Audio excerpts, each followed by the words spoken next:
Hey there everyone, my name is Andrew and this is Canadian Starships. Let's continue building the 650 scale Enterprise D.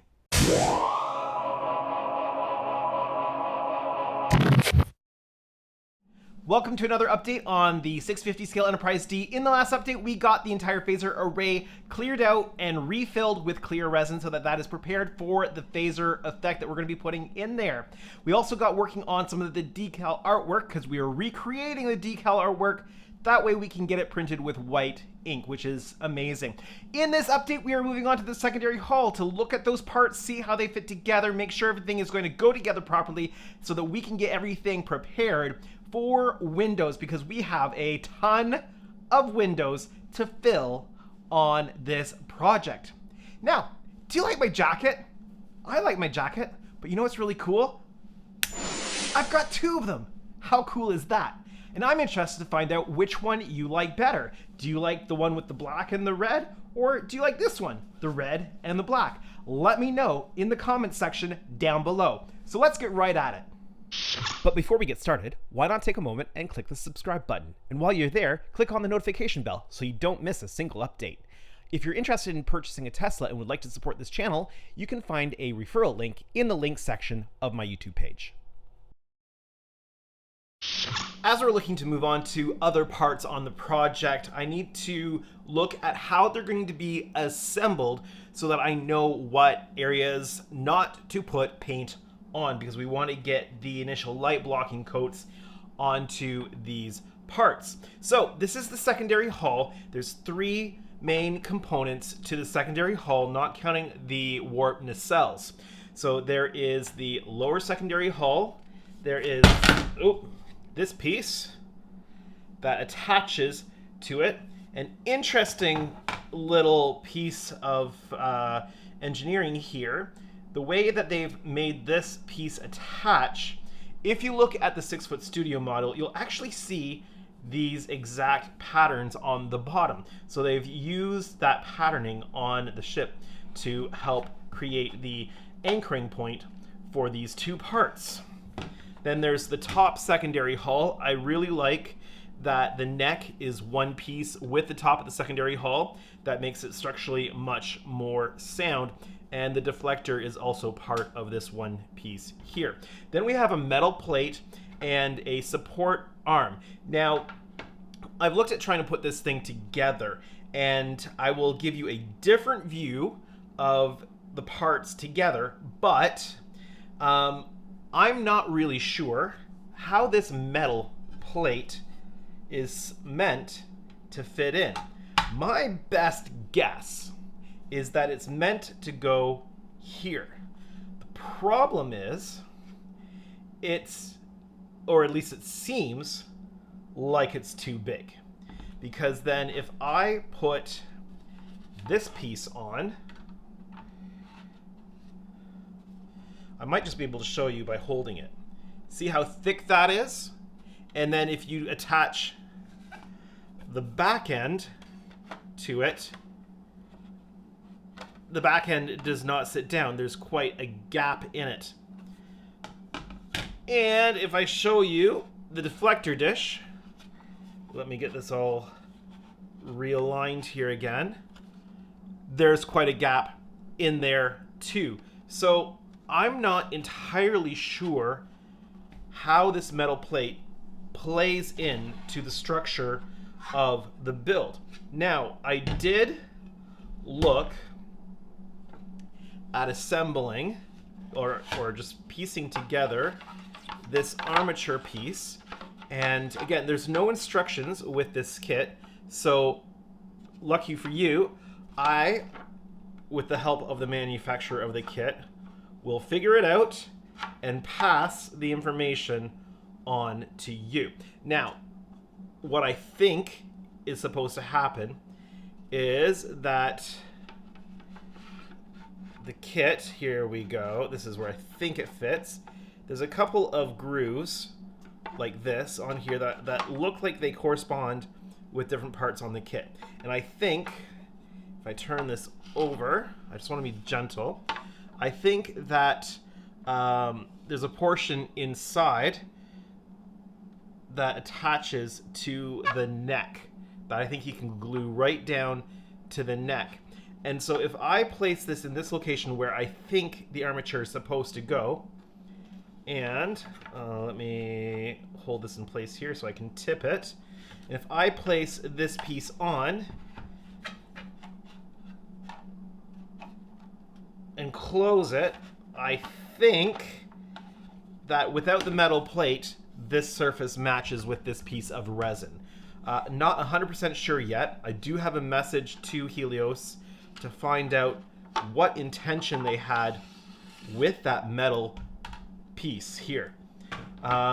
This looks like it's a 1-inch copper pipe that's intended to be used here. So I'll have to look to see how I want to mount that in there.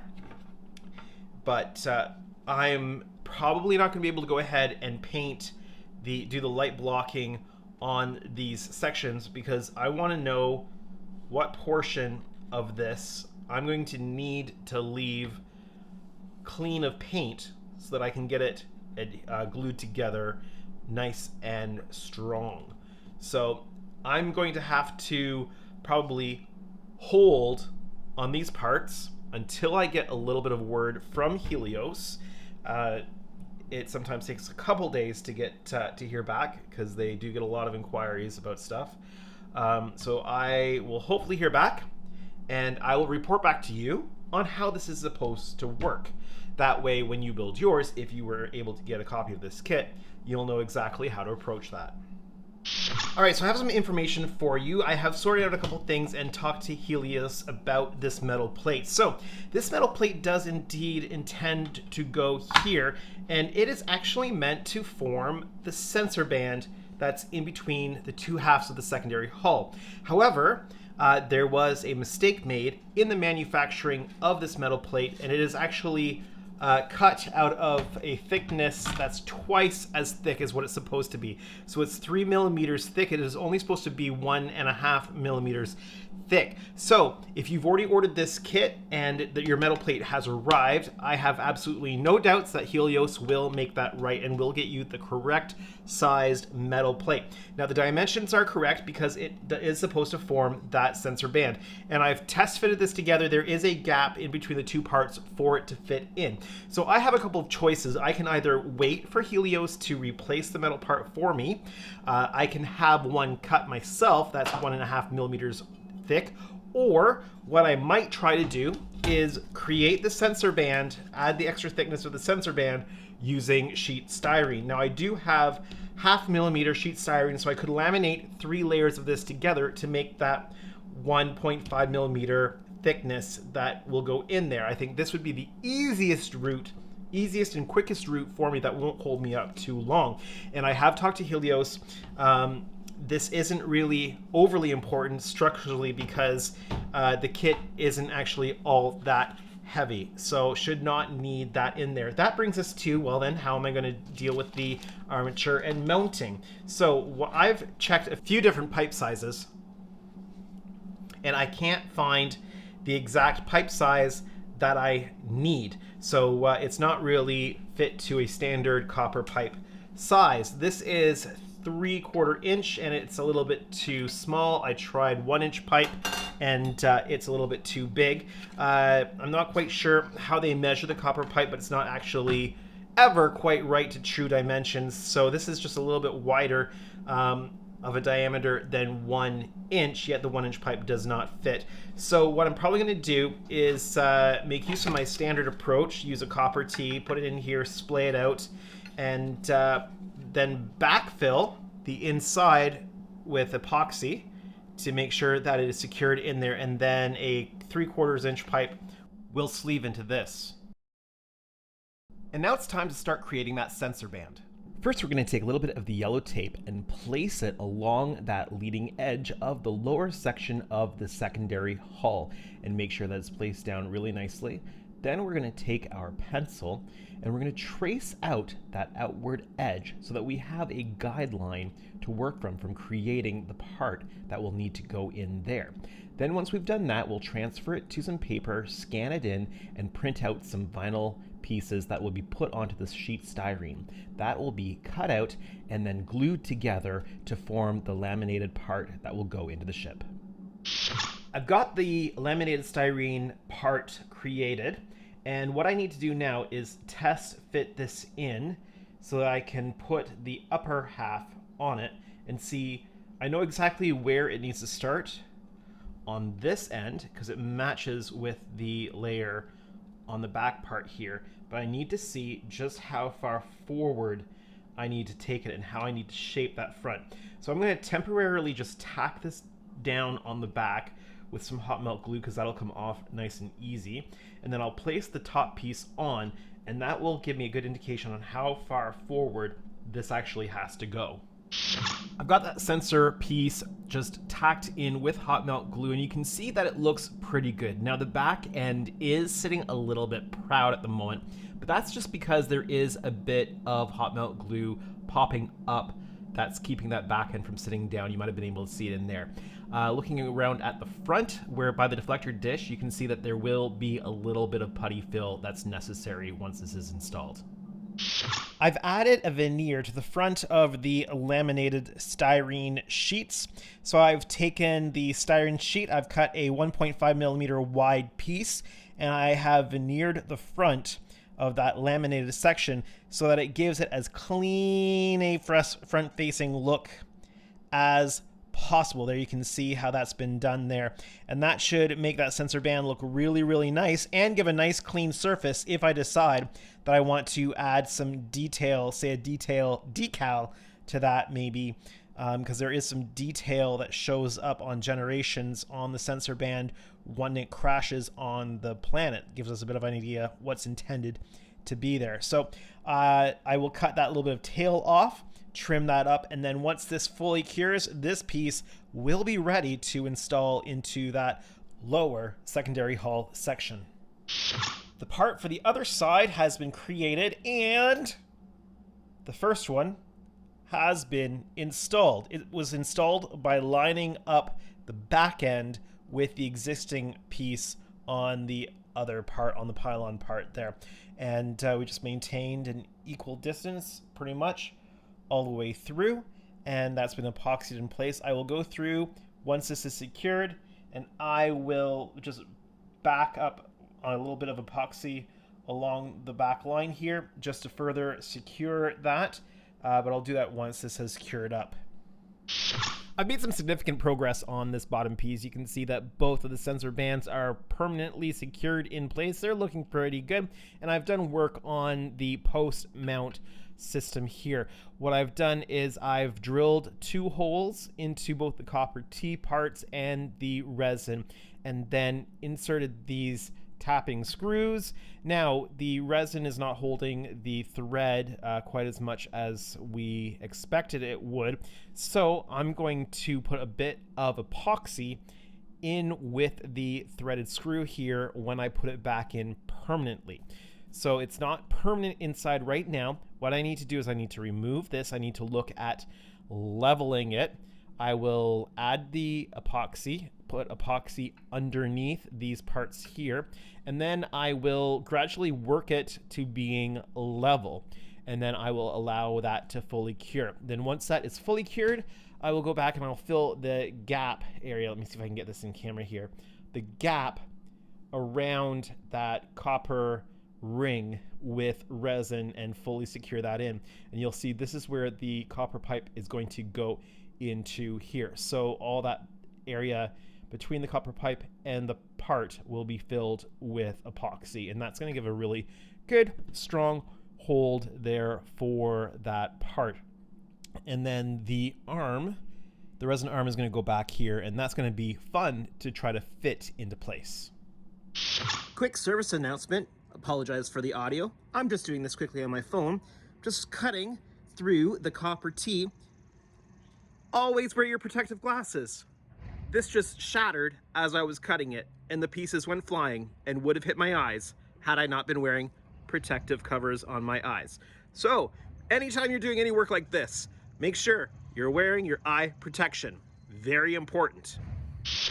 So the first little bit of armature work is done. I've got the mount for the post installed into the ship. If you take a look in there right now, you might be able to see some toothpicks, which I'm using as some shims just to help keep that post as straight in there as possible, because there is a gap in between. So that's going to cure up. I did put some epoxy in with those screws since the resin does not hold the threads very well, and this is going to cure up, and then I'm going to fill in the gaps between the pipe and the resin with some epoxy as well to make sure that that is really secure. And I'll be putting some over top of these bolts as well, those screws, and just putting some extra all around to make sure that this is as solid as it possibly can be, so that we don't have any issues with the post being loose in the model. Here's the temporary base from the 1000 scale Galaxy class project. A little bit of spider webs, we'll get rid of those. This was done just as a temporary holder for the pipe so that I could work on the project. This had 2 blocks of wood with a hole drilled for the size of the post that would go in. Now I've got a little bit of a different method that I'm going to use for temporarily mounting the post on these projects. And we're going to get these blocks out of the way, get that set up so that once the epoxy cures on the post mount inside the ship, we can get it up onto a post and start working on the actual project.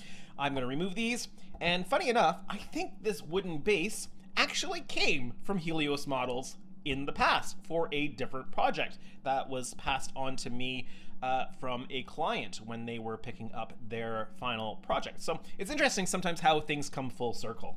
So here we have the setup for the temporary mounting system, and actually this looks like it's going to work really, really well. So I might also make use of this for the permanent mounting system in whatever base is going to be happening on the second of the 2 Enterprise Ds here. The first one, the one that won't be an Enterprise D, which will have a custom name, the client's going to be making their own base for it. So what I'm doing here is I've got a steel plate mounting base here with a very short steel pipe that's threaded on both ends, and then this copper T is just nicely firmly placed, and if I was doing it permanently I would epoxy that as well and maybe solder around the bottom. This small piece of copper pipe is going to go in here, and this is not the final piece, this is just my working piece. I will size it according to the client's desire as far as how high above the top of the base that is going to be mounted, and then this gets placed right on top. Now I can't really see underneath right now because of where the camera is and stuff, so I'm kind of just doing this by feel at the moment. There we go. And that just goes on like that. And it looks nice and level for the most part here. I do like to have it leaning a little bit front up to give a nice angle on the ship. We'll see how that works out. But yeah, so this is our mounting system. And if this works really well during the process of building, this might actually be what's happening underneath on the stand. I really like this idea. First time I've done it quite like this. It's a great way to incorporate the copper T, so you've got a really quick escape for your wires that need to go to the Arduino boards. But it's a very nice and secure way of mounting it there. So I have this on here, and that is our progress for this week. We've got the sensor bands built and installed, and the mount for the stand started. So that's really good progress. So as I said, that's all of the progress that we're going to make on the 650 scale Enterprise D projects in this update, but actually a lot of progress has been made. The most important thing is we figured out how the whole secondary hull is going to be assembled, especially since we had the problem with that metal plate being about twice as thick as it's supposed to be. So I think that installing the styrene pieces for the sensor band is a good solution to that problem, and is going to save a ton of weight when I have to ship one of these across across the ocean to Europe. So I think that is a win for sure. And getting it mounted onto the post, that is awesome. Now we have a starting point to which we can build up the rest of the project. So that's really good. Now, I mentioned before, I want to know which of these jackets you like the best. Do you like this one or this one? Let me know in the comments section. I know which one I'm leaning towards for my videos, but I want to hear from you. Which one do you like best? But that's going to be everything for today, so I hope that you've enjoyed this update. If you did, make sure that you hit that like button. If you're new to my channel or you haven't done so yet, why not hit that subscribe button today? You'll make me very happy if you do. But for now, my name is Andrew, and this is Canadian Starships. Have a great day, everyone.